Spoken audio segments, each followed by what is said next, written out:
भट्टी साहब, रीमा ने बड़ा एक्सीलेंट पॉइंट उठाया। वो कहते हैं कि जो तहकीकात, जो मटेरियल पाकिस्तान के पास मौजूद था, ये तो बड़ा सुनहरी मौका था पाकिस्तान के लिए कि बरतानिया में जाता, उनकी मदद करता, वो चीज देता और इस चीज को अपने हक में करवा लेता अगर इतना सॉलिड एविडेंस था तो। मैडम शेख, कल से बात शुरू करता हूं। आपने कल का हमारा सवाल था कि पाकिस्तानी सियासत पर इसका क्या असर पड़ेगा। मैंने कहा था कुछ असर नहीं पड़ेगा।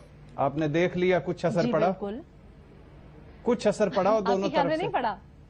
एक तरफ भंगड़े सर सुबह से एक तरफ भंगड़े डाले जा रहे हैं, धमाले डाले जा रही हैं, दूसरी तरफ सफाइयां दी जा रही हैं कि ये हम नहीं है।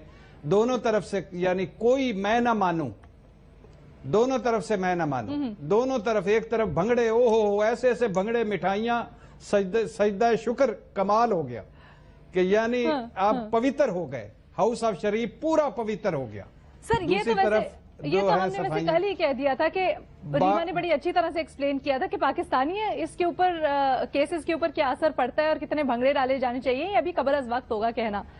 तो ये सियासी मैदान की हम बात कर लेते हैं। मैं अपनी बात कर रहा हूँ मैडम शेख, मैं अपनी बात कर रहा हूँ। अब ये बताएं, ये नहीं कह रहा कि कल का प्रोग्राम मुझे याद करवा दें। मैं सिर्फ अपनी बात कर रहा हूँ। किसने क्या एक्सीलेंट पॉइंट बोला था वो उसकी मर्जी। तो मैं तो ये कह रहा हूँ कि मैंने कहा था इस सियासत पर, हमारी सियासत जहां पहुंची हुई, इस पर कुछ फर्क नहीं पड़ेगा। ये कल भी कहा था, आज भी कहा था। बाकी रीमा ने एक्सीलेंट पॉइंट किया था, इसके लिए कल मैं हदिया तबरीक पेश करूंगा। अच्छा जी, पहली बात तो यह कि मामला बहुत बढ़ा चढ़ाकर पेश किया जा रहा है। दूसरी बात यह कि हर कोई अपने मतलब निकाल रहा है। तीसरी बात यह है कि फजूल भंगड़े, फजूल धमालें डाली जा रही हैं, समझ नहीं आ रही क्यों। ठीक है, ये बिल्कुल ठीक है कि ये तहकीकात, ये जो एसेट रिकवरी यूनिट है या नैब की दरखास्त पर शुरू नहीं की गई, ये ठीक कह रहे हैं। ये भी ठीक है कि कोई ऐसा ट्रायल ही नहीं चला जिसमें ये हुकूमत पाकिस्तान या पाकिस्तान का कोई इदारा इसमें शामिल हुआ हो। 2019 में मशकूक ट्रांजैक्शन पर सलमान शहबाज के खिलाफ लंदन में नेशनल क्राइम एजेंसी ने तहकीकात शुरू की और फिर उसके बाद उन्होंने एक रिकॉर्ड इनसे मांगा और इन्होंने फिर उसके बाद रिकॉर्ड दिया और फिर उसके बाद ये केस ट्रायल पर ही नहीं गया और ये केस उन्होंने बंद कर दिया। अब इसमें दो पॉइंट्स हैं।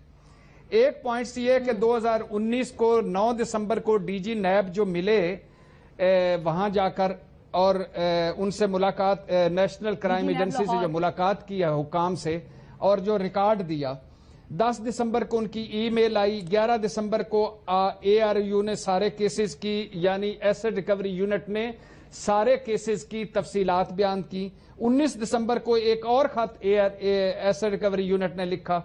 अब बात यह है कि माना शहजाद अकबर साहब ठीक कह रहे हैं कि केस उनकी इनिशिएटिव पे नहीं चलाया गया, वो पार्टी नहीं थे, मगर जब उनसे रिकॉर्ड मांगा गया तो हमें तो कहानियां सुनाई गई थी कि शहबाज शरीफ और फैमिली ने बहुत सारा मनी लॉन्ड्रिंग का पैसा बाहर लेके गए हैं, तो वो फिर क्यों नहीं दिया रिकॉर्ड उनको। आज इसी के साथ जो लिखा हुआ है, आज ये एक तरफ ये खबर लगी हुई है, दूसरी तरफ आज लिखा हुआ है शहबाज शरीफ और सलमान के खिलाफ मनी लॉन्ड्रिंग के सबूत। FIA ने 5 बॉक्सों की तफसीलात, चाय वाले ने 7 करोड़, घी वाले ने 4 करोड़, ड्राई फ्रूट वाले ने 45 लाख मुंतकिल किए, शुगर मिल के 57 जाली अकाउंट्स, 20 छोटे मुलाजमीन के जाली अकाउंट्स, 25 अरब में से 8 अरब की मशकूक ट्रांजैक्शन, फलों सब्जियों की दुकानों, मेडिकल स्टोर, फर्नीचर, कपड़े की दुकानों, खिलौने की दुकानों, PCOC अरबों की ट्रांजैक्शन। ये कहां, ये सारा रिकॉर्ड जो इधर था माना। ये भी ठीक है कि पाकिस्तान के केसेस अलग हैं, TT वाला केसेस अलग है, लेकिन वहां नहीं। दूसरी बात जो इससे भी ज्यादा शर्मिंदगी की है कि जब इनसे रिकॉर्ड मांगा एसेट रिकवरी यूनिट से, नैब के DG भी मिले, उसके बाद केस इतना कमजोर वहां निकला कि वो ट्रायल ही नहीं चला। ये तो और ज्यादा कि ट्रायल भी नहीं चला, केस पहले ही नेशनल क्राइम एजेंसी ने खत्म कर दिया। तो दो ये पॉइंट्स, एक वो रिकॉर्ड किधर था जो आपने वहां दिया, दूसरा ये इतना केस क्यों कमजोर था कि वो चले ही नहीं।